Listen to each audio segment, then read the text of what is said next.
Hello and welcome. In this class we're going to be taking a look at how the breath can control and help the movement, and how the movement actually can help the breathing as well. So when you're ready, lying down on your mat, ready to do a little bit of diaphragmatic breathing before we start the hard work. Now if you're comfortable in Shavasana, go ahead, otherwise you can adopt that bent knee position. And just take a few breaths to relax mind and body. Release the tension.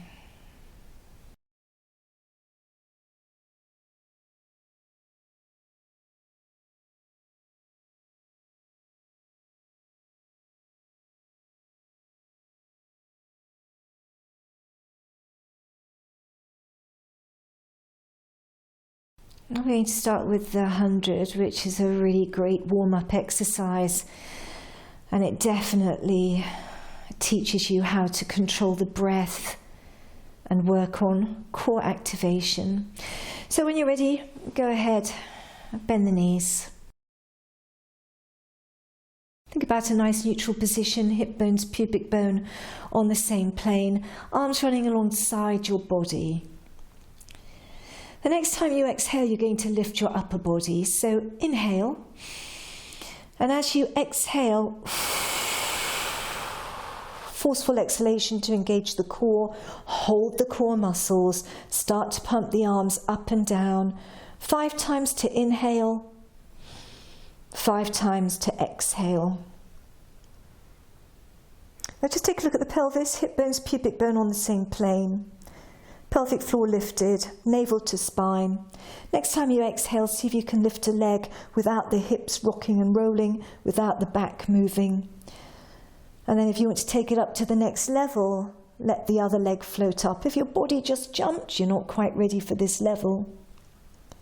And then from here, we're just going to move the legs out. So the 100 warms up the body, gets the blood circulating, builds stamina in the core, and really helps you work on your thoracic breathing whilst you maintain a core contraction. But only go as far as you can with your legs to challenge you, but not create tension in the body. So we don't want any tension in the body, and you do need to make sure that you can still maintain your core contraction. Just drop the shoulders, tip of the shoulder blades will do, chin gently tucked. Last couple of breaths. Last one. Excellent. Hug your thighs into your chest. Let your head roll from side to side a few times just to release the tension. We need to move on now to rolling like a ball, and you'll find that the breath really helps you here, especially with the balance up at the top. But we're not going to balance to start with. We just want to get the body moving. Nice massage for the back muscles. So here we go. Inhale, hug the thighs in, lift your head. Exhale, roll up to sitting. Now tuck the chin, tuck the tailbone to initiate the movement, and then inhale, air rushes into the lungs. Exhale, let yourself come back up again. So I want you to keep a nice tucked position from now on, and we inhale, exhale. Now if you want more of a challenge, see if you can just balance at the top, and that is all core control. And you need to control it all the way up, because if you start to come up too quickly, you'll find you're practically on your feet. So keep scooping and hollowing, navel to spine.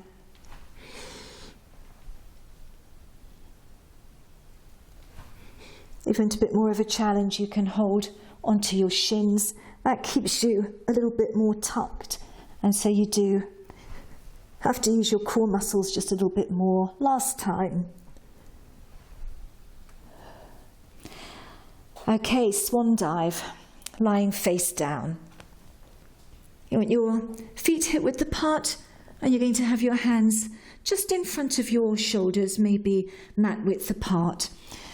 And so we were talking about thoracic mobility, and we're just going to look at the breathing and warm up nice and slowly. So as you inhale, your spine naturally wants to extend, and you come up and then exhale, coming down. I want this to be comfortable for your back, so don't push it. Just press down through the pubic bone. Inhaling as you come up, open up through the front of the body. And smoothly down. Now each time you come down, you might find that your legs want to lift. So coming up, and then as you come down nice and controlled, exhaling, stretch the legs away. Allow them to come up. Inhale up. And exhale. You can challenge yourself a little bit more by coming up a little bit higher. So the body, as I say, naturally wants to extend when you inhale. So that really helps your range of motion as you become more proficient at the swan dive.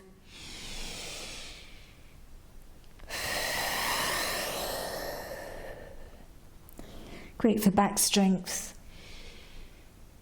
Really nice for the forward head, rounded back, upper back, shoulder area as well, this one.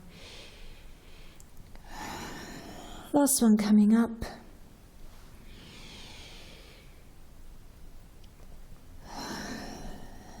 And then release. Come up onto your hands and knees, and then sit back into child's pose, a nice restorative posture. You can rest your forehead on your stacked hands. If you find that you don't have the flexibility across the ankle, you can always put blocks or a blanket underneath your hips. Knees nice and wide will allow you to breathe. Breathe deeply. So nice long spine when your hands are stacked and your forehead is resting on your hands, so you can breathe efficiently.